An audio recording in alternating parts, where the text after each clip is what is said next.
பரமத்தி வேலூர் தொகுதி மக்களுடைய நீண்ட நாள் கோரிக்கையாகவும் கனமாகவும் இருக்கிற திருமுல்முத்தாறு 5000 திட்டம். அந்த திட்டம் சட்டமன்றத்தில் கிட்டத்தட்ட ஒரு 35 ஆண்டுகளுக்கு மேலாக யாரும் கோரிக்கை வைக்காத நேரத்தில் நான் அதுக்கு உண்டான ஆவணங்களை எல்லாம் தயாரித்து சட்டமன்றத்தில் ஒரு 20 நிமிடம் அந்த திட்டத்தை நிறைவேற்றி தர வேண்டும், ஏன் தர வேண்டும் என்பதையெல்லாம் குறிப்பிட்டு பேசினேன். மிகப்பெரிய திட்டமாக ஒரு 15000 கோடிக்கு மேல தேவைப்படுகிற காரணத்தினால அது உபரிநீர் திட்டம் என்கிற காரணத்தினால மேட்டூர் அணையிலிருந்து உபரிநீர் திறக்கப்படும் போது திருமுல்முத்தாற்றிலே தண்ணீர் திறந்து மீண்டும் காவிரியிலே கலக்கும். பரமத்தி வேலூருக்கு அருகாமையில காவிரியிலே கலக்கிற ஆறு திருமுல்முத்தாறு. ஆனால் அந்த திருமுல்முத்தாறு திட்டத்தை அரசு மூலம் புதுச்சத்திரம், எருமப்பட்டி போன்ற ஒன்றியங்களுக்கும் அந்த துறையூர் வழியாக எடுத்து செல்வதற்காக திருமுல்முத்தாறு, சரவங்கா 5000 திட்டம் என்று வைத்து திட்ட மதிப்பீடு தயாரித்தார்கள்.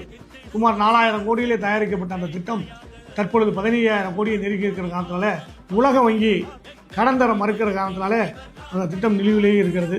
ஆனால் அந்த திட்டம் நிறைவேற்றப்பட்டால் திருச்செங்கோடு சட்டமன்ற தொகுதி, பரமத்தி வேலூர் சட்டமன்ற தொகுதி விவசாயிகள் கிட்டத்தட்ட ஒரு 25,000-50,000 ஏக்கர் பாசனம் பெறக்கூடிய வாய்ப்பு கிடைக்கும். வணக்கங்க. இப்போ வந்து பாத்தீங்கன்னா நம்மளோட திருமுல்முத்தாறு சேலம் மாவட்டத்தில் ஏற்காடு பகுதியில் உருவாகி நாமக்கல் மாவட்டத்தில் பரமத்தி வேலூர் தொகுதியில் இருக்கக்கூடிய கூடுதுறைங்கிற பகுதியில் காவிரியோட கலக்குதுங்க. இதுக்கு இடையில வந்து பார்த்தோம்னா சேலம் மாவட்டத்திலிருந்து 120 to 150 கிலோமீட்டர் சரௌண்டிங்க்கு மேலே இருக்கக்கூடிய 500க்கும் மேற்பட்ட கிராமங்கள் இதனால் பயன்பெறுங்க. திருமுல்முத்தாறை தூர்வாரி இந்த ஏரிகளில் கரெக்டான முறையில் நீர்த்தேக்கத்தை உருவாக்கி கடைசியாக காவிரியில் கடக்கும்போது நமக்கு நீருக்கு உண்டான தேவைகள் வந்து எப்பொழுதும் வந்து வற்றாத பகுதியாக நம்ம பகுதி மாறிடும்.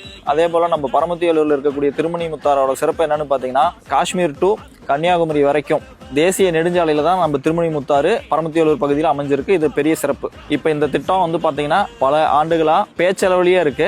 வரக்கூடிய காலகட்டத்தில் இப்போ புதுசாக அமைய போகிற அரசாங்கம் இந்த திட்டத்தை செயலளவில் கொண்டு வந்து பெரிய அளவில் பெருமை சேர்க்கக்கூடிய பகுதியாக மாற்றித்தர வேண்டி பொதுமக்கள் சார்பாகவும் சமூக ஆர்வலர்கள் சார்பாகவும் கேட்டுக்கொள்கிறோம். என்னிடத்தில் மக்கள் கோரிக்கை வைக்கிற போது உபரி நீரை திருச்செங்கோடு தொகுதியிலையும் பரமத்தி வேலூர் இருக்கிற ஏரிகளுக்கு நிரப்பி கொடுக்கிற வாய்ப்பை அரசு ஏற்படுத்தி கொடுத்தால் 50,000 ஏக்கரம் பாசன வசதி வரும்.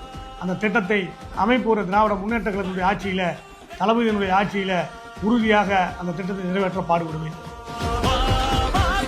வேண்டும் வேண்டும் பரமத்தி வேலூர் வளர்ச்சியடைய KS மூர்த்தி அவர்களுக்கு உதயசூரியன் சின்னத்தில் வாக்களிக்க வேண்டும்.